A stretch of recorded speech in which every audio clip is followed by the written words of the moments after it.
Often when I hear people very harshly judging a woman, there's a common theme running through their evaluations of her, which is, I don't like her, or I find this woman unlikable. So today I thought I'd tell you guys about a phenomenon that has been long established in the research called the likability paradox. It explains a double bind that puts women into three predicaments. Number one, women are perceived as either too soft or too tough, never just right, which kind of combines two cognitive distortions. It combines black and white thinking along with discounting the positive, because in this way of thinking about women, they're either this or that, and both of them are highly negative things to choose from. Number two, the competence threshold, which is that women face higher standards and lower rewards than male leaders. And number three, female leaders are perceived as either competent or liked, but very rarely both. We're going to go through some of the research studies on this topic, and hopefully by the end of the video, you're going to understand why this focus on needing women to be likable is highly problematic, and why we should probably look inward instead when we feel the urge to announce to people that we don't like someone, especially a woman. Let's get started.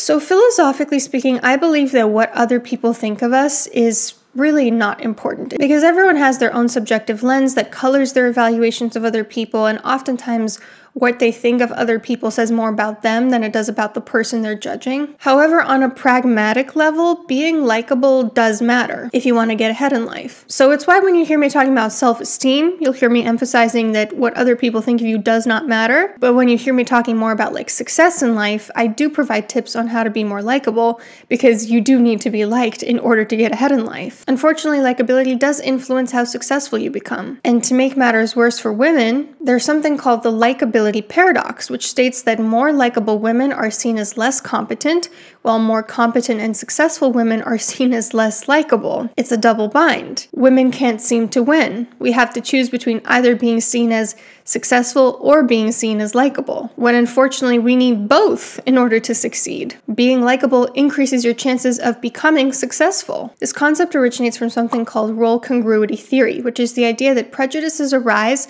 when there's a mismatch between a person's gender role and their social role. So for example, a traditionally feminine gender role expects women to be nice and accommodating, whereas their work role might expect them to be persuasive and assertive if they want to succeed. So a woman can either conform to her social role and be deemed unlikable, or she can conform to her gender role and experience less success in her career. This is related to what Rudman called in 1998 the backlash effect, which is when women are penalized when they succeed in a male-dominated field. So a paper from 2002 was kind of the seminal paper on the likability paradox, and it proposed that when there's an incongruity between your gender role and your leadership role, it leads to two types of prejudice. Number one, women are perceived less favorably as potential leaders than men, and number two, actual female leaders are evaluated less favorably than male leaders. And the literature supports this. It's more difficult for women to become leaders. Women receive lower wages, they're slower to promote, and they hold a minority of leadership positions. And once they do become leaders, they are judged a lot more harshly than their male counterparts. We need not look very far to see, for instance, how female politicians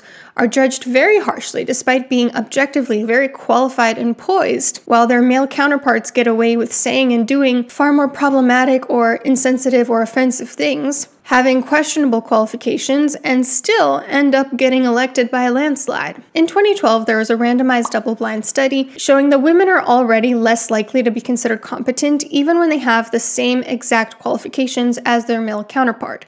So in this study, science faculty were given the application materials of a student who was randomly assigned an either male or female name. And these faculty rated the male applicant as significantly more competent and hireable than the identical female applicant. They also selected a higher starting salary and more career mentoring to the male applicant. And interestingly, the faculty member's gender didn't affect their response. Men and women were equally sexist. Pre-existing subtle bias against women played a moderating role, which color me shocked. But the study confirmed that women are already less likely to be viewed as competent than men, even when they have the same exact qualifications. But what happens when a woman defies the odds and proves herself to be highly successful regardless, and does reach that upward mobility? Well, a study from 2004 did a series of 3 experiments looking at people's reactions to a woman's success in a stereotypically male-gendered job. When women were successful, they were less liked and more personally derogated than equivalently successful men. These negative reactions occurred only when their success was in a male-stereotyped area. So for instance, it's more likely to happen in STEM or business or politics compared to, say, philanthropy or counseling that's more female-dominated. Being disliked was shown to have career-affecting consequences for women's evaluation and upward mobility. And the author's conclusion was that gender stereotypes can prompt bias in the way we evaluate women, even when those women have proven themselves to already be competent and successful. Then there was a study from 2008 that found that men who express anger were conferred higher status than men who express sadness, and both male and female evaluators conferred lower status to angry women than to angry men. There's this idea for some reason that some emotions are gendered, that anger is an emotion that is okay for men to feel and not okay for women to feel and express. But this was the most interesting part. Women's emotions were attributed to internal characteristics, such as she's an angry person, she's out of control, while men's emotions were attributed to external circumstances, like he's just having a bad day or his father just died. When a woman is angry, regardless of whether or not her anger is righteous, she gets penalized for it. She's seen as being problematic rather than having a problem, and then she's less likely to gain upward mobility because of it. Now, interestingly, the study found that providing an external attribution for the anger eliminated this gender bias, which is encouraging. It shows that if we find ourselves judging a woman for expressing anger, all we need to do in that moment is just ask ourselves what external factors might have contributed to her anger right now, instead of assuming that the problem lies within her, that it's some sort of character flaw. Now, in the quest for making workplace hiring more equitable, some workplaces have started prioritizing more traditionally feminine soft skills in their leadership roles. But unfortunately, as the study from 2002 showed, even this often backfires against women. So the findings showed that the competent, competitive female applicant was consistently rated as less socially skilled than an identically presented male applicant, regardless of the job description, and it turned into discrimination when the job was feminized, meaning when the job description mentioned valuing traditionally feminine traits. So ironically, something that was originally an effort to make leadership roles more accessible to women turned into yet another way to penalize women. Qualified women who are deemed as lacking in certain interpersonal qualities are penalized for it, while qualified men who are lacking in those soft skills aren't, because for men, all that matters is that they're considered competent. Because women are held to a higher standard of niceness than men, they're more likely to be punished for perceived violations of those standards. So for example, when a woman's giving a speech, studies show she's only able to be persuasive when she's using tentative speech that's softer, less confident, while men are able to be persuasive whether they're using tentative speech or assertive speech. Also, men are considered equally likable whether they agree or disagree with somebody who's speaking, whereas women are seen as less likable when they express disagreement. To give you an example of something that actually happened to me, a few months ago I made a video reacting to a trend I saw on TikTok of women talking about why they don't have friends. And the vast majority of my video was, empathizing with these women, trying to understand maybe what might be at play that's not necessarily their fault. But there were a couple points in the video, just like minor things someone said, where I expressed disagreement with what they said. And I remember there was one comment that I got on that video that said, "Is it just me, or does this YouTuber seem condescending when she's disagreeing with these women?" I'll let you decide for yourself. Let's roll back the tape. I will say I didn't love her relationship analogy. I don't think it's the same as you won't date someone who's not already dating someone, because when it comes to dating, there is sort of the exclusivity that's not really expected of friendships as much. I think maybe a more apt analogy would be steering clear of people who have never had a romantic relationship, not wanting a romantic relationship with them because you think maybe there's some sort of red flag, some sort of reason why they've never been able to hold a long-term romantic relationship. So I think that would be a little bit more reasonable. So from my perspective, I was just respectfully, neutrally expressing dissent with a small thing that somebody had mentioned. Maybe I'm missing something, maybe I was being condescending, you can let me know in the comments, but I think it's also possible that the person who left that comment was demonstrating exactly what these studies have found, that when a woman expresses disagreement, she's considered less likable, or these negative attributes are lumped in with her traits. And the thing is, this prescription that women must be nice at all times ensures that women don't actually gain power. Communal traits like concern for others, emotional warmth, and cooperativeness don't benefit the individual as much as they reinforce the status quo.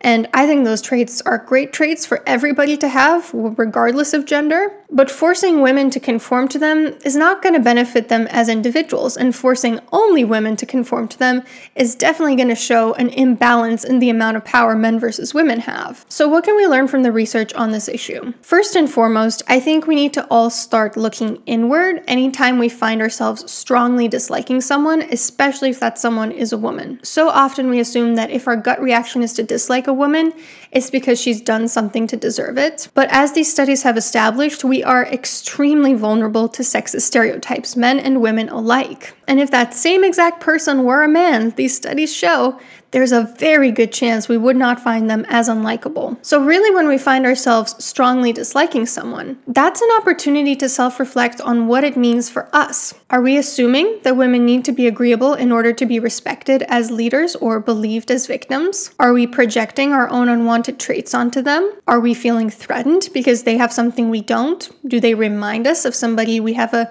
relational history of trauma with? And once we take responsibility for our own inner shit, we need to start taking a more charitable approach towards the woman in question. There's this thing called attribution bias, a cognitive error which in part says that we tend to assume unfavorable behavior is caused by internal factors for other people, whereas for us, it's caused by external factors. So instead of saying she's expressing anger because she's an angry person, maybe we need to look at it from the angle of she's expressing anger because she just experienced an injustice or because somebody just disrespected her. What possible external factors might have caused this woman to behave the way she did? Stop assuming that every behavior which you think makes her unlikable is automatically because of a character flaw. We also need to be mindful that we're not setting impossible expectations for women. You know, saying like, if she's not 100% likable, then she's a bitch.